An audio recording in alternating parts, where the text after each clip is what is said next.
જૂનાગઢ શહેરમાં કાયદો અને વ્યવસ્થાની સ્થિતિ વધુ સુદૃઢ કરવા માટે તેમજ ટ્રાફિકની જટિલ સમસ્યામાંથી નાગરિકોને મુક્તિ અપાવવા માટે પોલીસ દ્વારા ખાસ સપાટો બોલાવવામાં આવ્યો છે।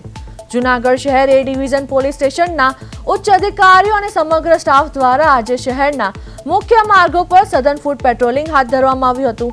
આ ઓપરેશન દરમિયાન પોલીસ કાફલાએ શહેરના વ્યસ્ત ગણાતા આઝાદ ચોકથી લઈને એમજી રોડ અને કાળવા ચોક સહિતના તમામ સંવેદનશીલ વેપારી વિસ્તારોને આવરી લીધા।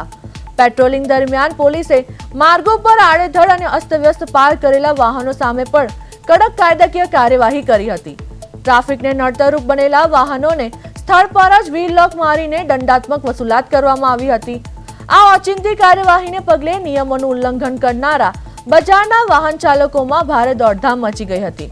સ્થાનિકોએ પોલીસની આ પ્રશંસનીય કામગીરીને આવકારી છે, જેનાથી આગામી દિવસોમાં ટ્રાફિકના ભારણમાં મોટો ઘટાડો થશે તેમ મનાઈ રહ્યું છે।